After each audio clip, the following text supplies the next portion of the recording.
It is written in the good book, in factorizations, parable 12, that the product of lower triangular matrices is a lower triangular matrix, but I would always say this is not an exercise in faith, right? The writer, the author of that manuscript is blatantly lying through his or her teeth until you confirm that they are not, right? So let's go ahead and look at this. Let's look at L2 inverse times L1 inverse just to get a sense of what's happening here. Well, what did we say about L2 inverse? What was that?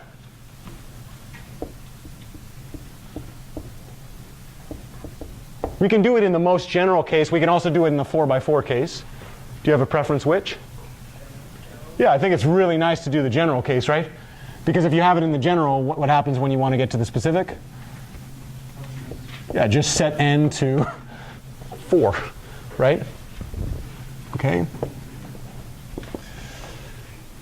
So basically what happens is when we take the inverses of those things, the negatives turns to positive, right? And now that's why we actually, do you remember that we stored these as the negative vectors? That's why we were actually 3 steps ahead of ourselves there, right? Okay, so what happens when I multiply those vectors out? Last time we did left distributivity. Can we do right distributivity this time?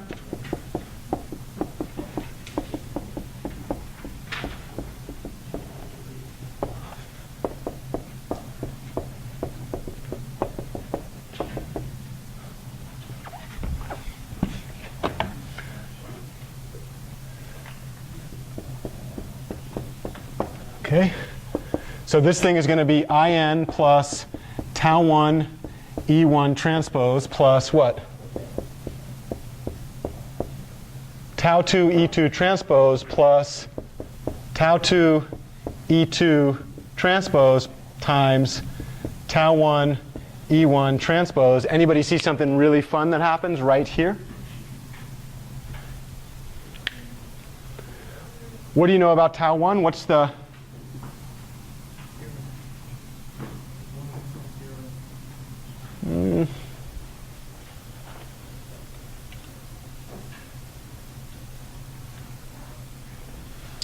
Someone yell at me.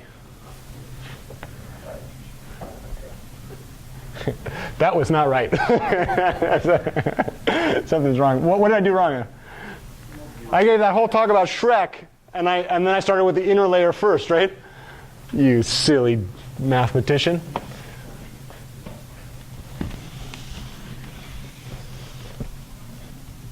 That's much better. So now I've got in outside of in plus tau 2 E2 transpose times, plus tau 1 E1 transpose in plus tau 2 E2 transpose. These two multiply together to give you in. This thing looks like tau 2 E2 transpose. This thing? Tau 1 E1 transpose. And then now you have tau 1 E1. There, much better, right?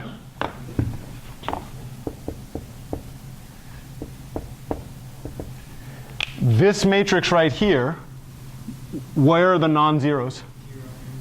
Yeah, in entry number 1, and then entry 2 through n could be non-zeros, right?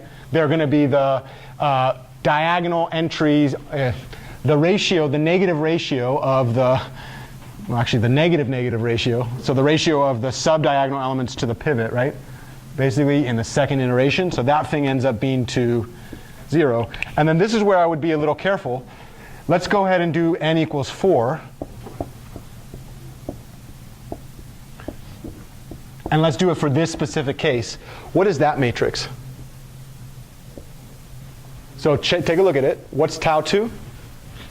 0, 0, 3, 4. And that's going to be placed in column number 2. So the entire thing is 0.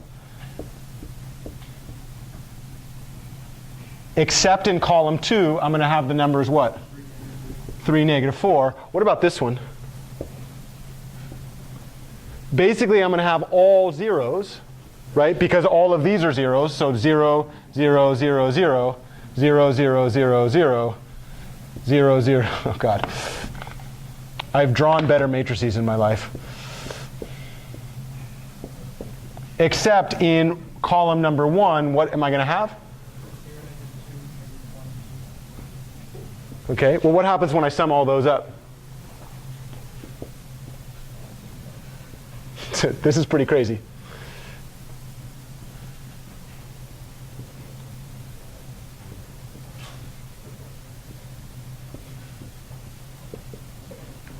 What just happened?